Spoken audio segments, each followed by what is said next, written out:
On a typical summer's day, the temperature inside a parked car can be more than 30 degrees hotter than outside that car.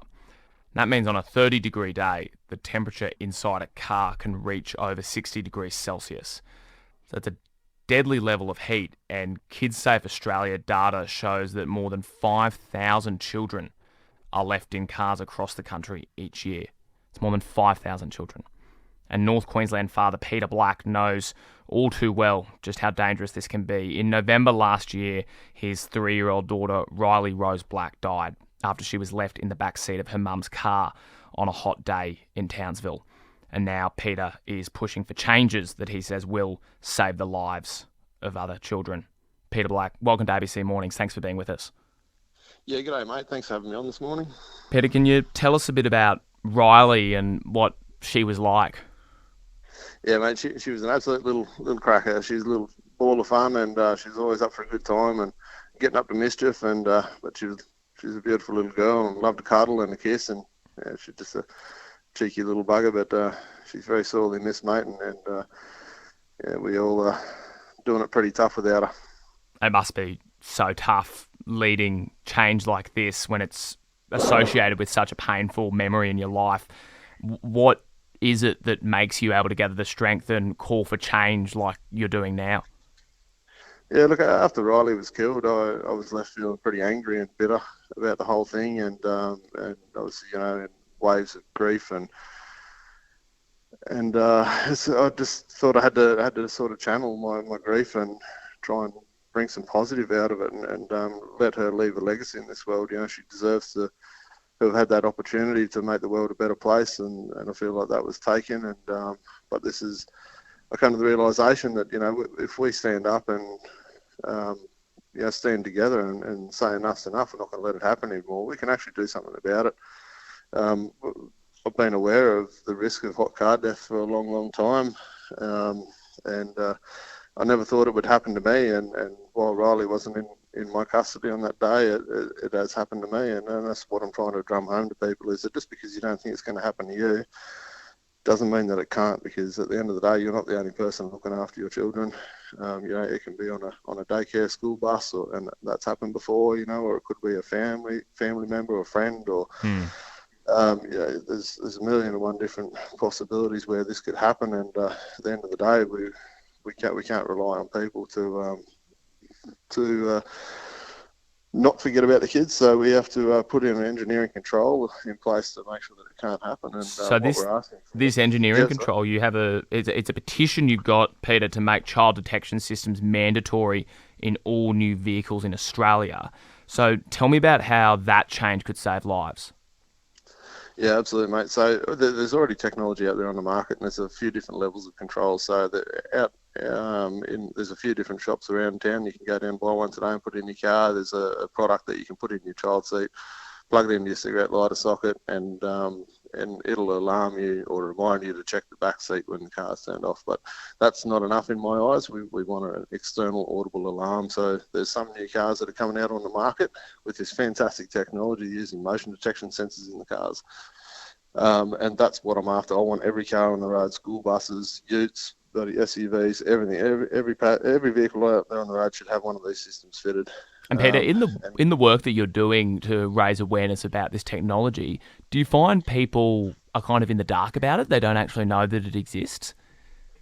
Yeah, absolutely, mate. A lot of people that I talk to don't understand. They say, it should just come down to common sense. But how many kids have got to die before we say enough's enough and we're going to do something about it? How many times are we going to let this happen? We need to stop it. We need to protect these kids. They can't protect themselves. They're strapped into a car seat. They can't get out. But we need to put something in place. Now, you launched a state petition earlier this year. That reached 3,000 signatures. You've now launched a national petition. Why the step to go national? We're seeking to change the Australian design rules, so it sort of come as a bit of a realisation. I'm not a politically savvy sort of person. I'm a mechanic with a mining and farming background, and I didn't really know what the steps were. So we started out with a state petition, and that was successful, and it's been passed on by Mark Bailey onto Barnaby Joyce's desk. But I don't want it to sit there and go unnoticed. I want to I want more support, and I want us all to stand together and say enough's enough. We need to do something about it. So I'm just trying to get attention in Parliament so that we can make this change happen before another kid is killed. Since Rylee was killed, there's already been one more killed in Perth. And it's only a matter of time. If we don't do nothing about it and we don't talk about it and raise awareness in the community and make these changes, it's going to happen again. On ABC North Queensland, you're hearing from Peter Black from Remember Rylee, who is calling for child detection systems to be mandatory in all new vehicles in Australia. Peter, you said there that you're not used to be in the political world and being savvy with that part of life. How has that experience been so far, and who's shown their support for this petition? Mate, it's really hard. It's a lot to get my head around. And, obviously I'm still pretty raw as far as grief goes. We just had Riley's 12-month anniversary, and it's hard. It's hard to keep talking about this, and it's hard to keep pushing on, but I do it for her, and I do it for all the other kids that have died in a hot car, and I do it for all the kids that will die if we don't do something about it, man. So I'm very passionate about it. And, I just want to keep pushing on with it. We've got to get this across. So we started out, Nick D'Amato was a great help to get our state petition up and running. And since then I've caught up with Phil Thompson, who's our local federal member of parliament, a couple of times, and he's thrown his support behind us this time, and is going to go into bat for us in parliament. But it's not just up to Phil, it's up to us all. If there's other politicians or other people out there with influence who can throw their support behind us, the more the merrier. The more of us there are standing together saying we want this to happen, then the better chance we've got of actually making a change for the better.